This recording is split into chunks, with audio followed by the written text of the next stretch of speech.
Centre of mass की problem लोग और देखते हैं, ये बड़ी इंपॉर्टेंट प्रॉब्लम है ना, जेई में 2-3 बार आ चुकी है और ये बहुत ही स्टैंडर्ड प्रॉब्लम है।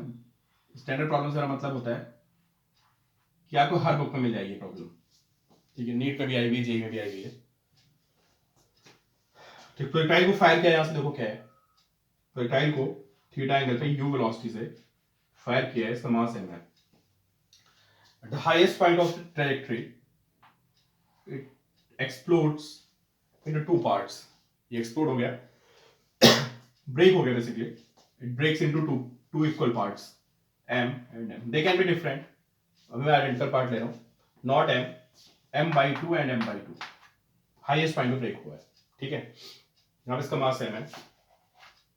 ब्रेक होने के बाद क्या हुआ, एक पार्ट इट फॉल्स फ्री, मतलब कुछ ऐसा हुआ कि एक पार्ट बिल्कुल नीचे गिर गया ऐसे, ठीक है। तो अब आपको ये बताना है कि अगर एक पार्ट नीचे गिर जाएगा, ठीक है, तो जो दूसरा पार्ट है वो कहां पे जाके गिरेगा, ठीक है, थोड़ा आगे जाके गिरेगा, यहां पे कहीं पे, ये क्वेश्चन है, ठीक।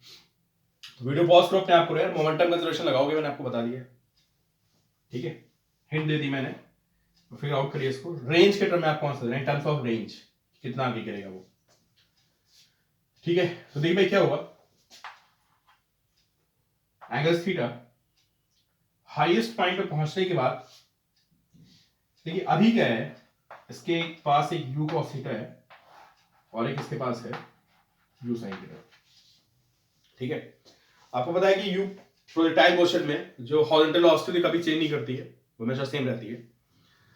तो अगर मैं आपसे पूछूं कि हाईएस्ट पॉइंट पे, और वर्टिकल खत्म हो जाती है, एट हाईएस्ट पॉइंट जो वर्टिकल होती है खत्म हो जाती है, हॉरिजॉन्टल रिमेन सेम। तो अगर मैं आपसे पूछूं कि हाईएस्ट पॉइंट पे कितनी वेलोसिटी है दोनों की मिला के, बिफोर, जस्ट बिफोर एक्सप्लोजन, है ना, उसके ब्रेक होने से जस्ट पहले मैं आपसे पूछूं कि हाईएस्ट पॉइंट पे कितनी वेलोसिटी है, तो आप बोलेंगे u cos theta, this velocity is u cos theta, break होने से पहले, ठीक है। ब्रेक हो गए, ठीक है। अब ये बताओ हाईएस्ट पॉइंट पे फोर्सेस कौन कौन सी है, ठीक है।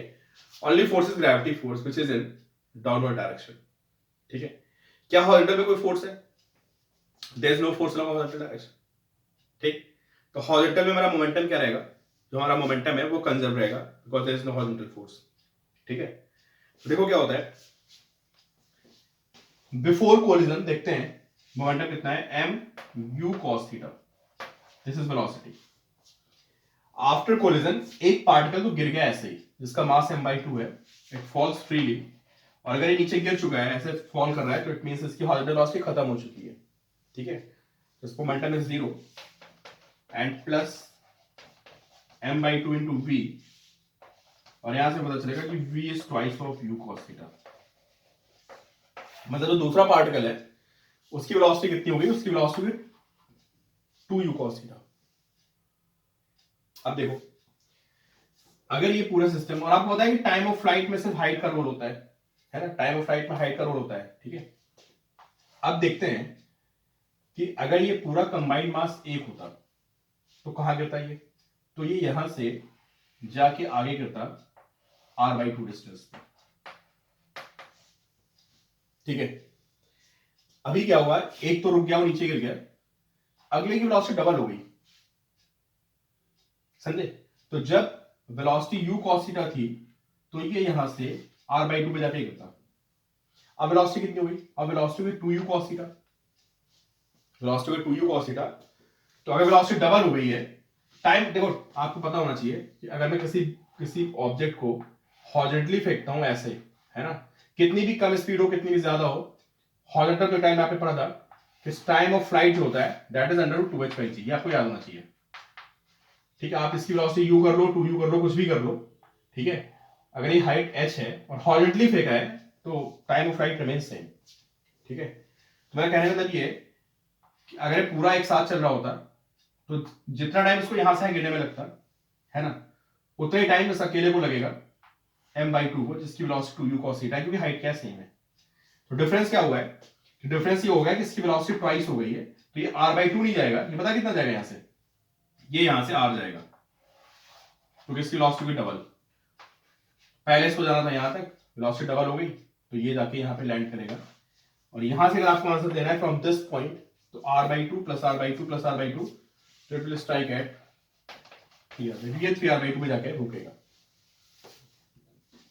ठीक है, ये वाला पार्टिकल 3r/2 पे जाके लैंड करेगा। ये वाला आंसर हो गया, जेई का क्वेश्चन है। ठीक है, अब ऐसा नहीं कि जेई में अनसीन आ गया था, ये बहुत सी बुक्स में क्वेश्चन दिया हुआ है, तो बहुत से बच्चे करके गए थे, वो उन्होंने आंसर निकाल दिया था इसका। ठीक है, तो दिस इज 3r/2। अब इसी में एक सीन और लेते हैं। अब क्या हो रहा है, अब ऐसा बोलते हैं, देखो अगला कुछ थोड़ा इंपॉर्टेंट है कि कोलिजन के बाद, है ना, आफ्टर कोलिजन जो एक पार्टिकल है ना, this half particle, it comes back two point of projection. मतलब दो पार्ट में ब्रेक हुआ है, ठीक है, and one part comes back two point of projection. ये बिल्कुल यहां पे आ गया। अब बताना दूसरा कहां पे लैंड करेगा, ये वाला। ठीक है, तो एक बात बताओ यार, अगर ये यहां पे लैंड करेगा ना, इसका मतलब हाईएस्ट पॉइंट देखो, इसकी वेलोसिटी कितनी थी बिफोर, मतलब जब ब्रेक होने से पहले इस पूरे सिस्टम की वेलोसिटी u cos थीटा थी।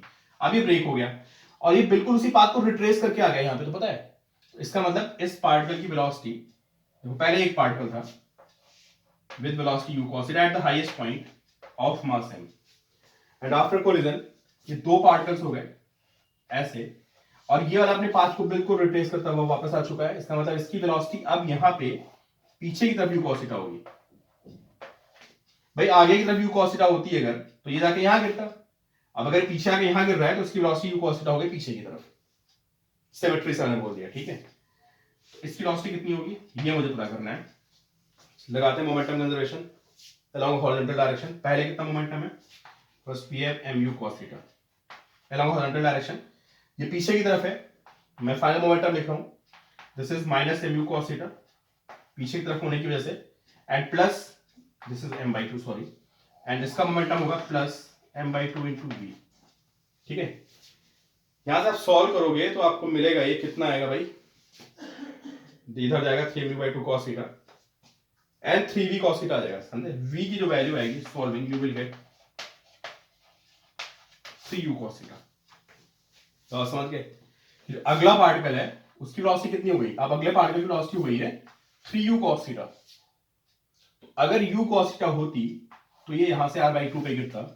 अब 3u cos थीटा हो गई है तो थ्राइस पे गिरेगा, तो ये यहां से 3r/2 पे जाके गिरेगा। समझे, क्योंकि इसकी वेलोसिटी थ्राइस हो चुकी है। अगले पार्ट की बात कर रहा हूं मैं, उसकी वेलोसिटी 3r/2 हो चुकी है। u cos थीटा पे यहां गिरता r/2 पे, तो इसका मतलब r/2 यहां से जाएगा ये टू लैंड एट 3r/2। अगर यहां से आंसर आपको देना है, दिस r/2 ऐड कर दिए तो total it will land at 2r। This is using conservation of momentum.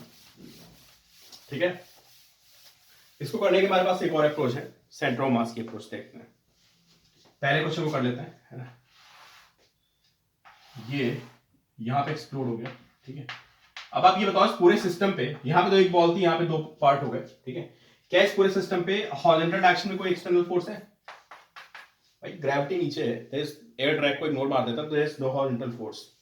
इसका मतलब आपको पता है कि अगर हॉरिजॉन्टल डायरेक्शन में कोई फोर्स नहीं है ना, तो सेंटर ऑफ मास जैसे मूव कर रहा था वो वैसे मूव करता रहेगा। सेंटर ऑफ मास की वेलोसिटी पे कोई फर्क नहीं पड़ेगा अगर हॉरिजॉन्टल कोई एक्सटर्नल फोर्स नहीं है और कोई चीज एक्सप्लोड हो जाती है।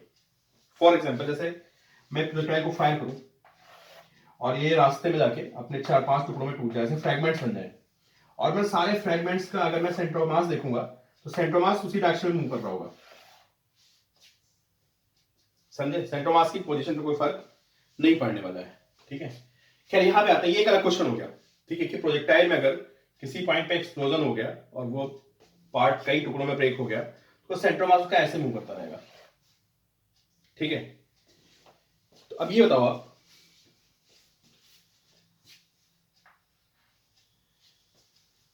तो सेंटर ऑफ मास जो हॉरिजॉन्टल डायरेक्शन में है ना, कोई फोर्स नहीं है। अब इस क्वेश्चन पे आते हैं, यहां पे क्या है, हॉरिजॉन्टल डायरेक्शन में कोई फोर्स नहीं है, तो सेंटर ऑफ मास की वेलोसिटी हॉरिजॉन्टल डायरेक्शन में सेम रहेगी, पहला स्टेटमेंट।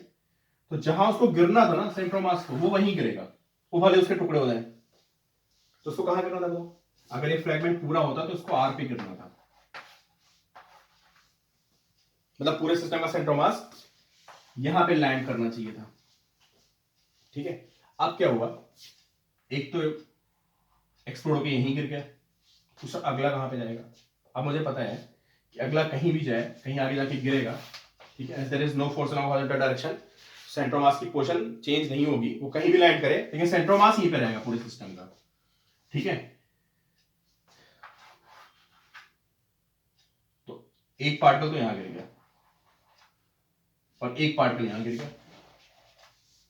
चलो मैं इसको एज्यूम कर लेता हूं कहां पे गिर गया, ये x पे गिर गया, दिस डिस्टेंस इज x, ये कहां पे गिरा है, ये r/2 पे गिरा है, दूसरा पॉइंट, और ओवरऑल सेंटर ऑफ मास वहीं लैंड करेगा जहां उसको लैंड करना था। मैं बार बार आपको बोल रहा हूं, as there is no external force, कोई एक्सेलरेशन नहीं है, तो वेलोसिटी सेंटर ऑफ मास की हॉरिजॉन्टल में सेम रहेगी, ठीक है। m1x1 plus m2x2 upon m1 plus m2, तो ये मास है m/2, x1 मतलब r/2 प्लस वो मास है m/2, x2 मतलब x upon m/2 plus m/2, और ये आना चाहिए this should be equal to r, समझे आप? m1x1 plus m2x2 upon m1 plus m2, और ये पोजीशन यहां पे आएगी, आप देख सकते हो दिस डिस्टेंस इज r, यहां से आप सॉल्व करोगे तो आपको पता चल जाएगा x is 3r/2, x is 3r/2, ठीक है।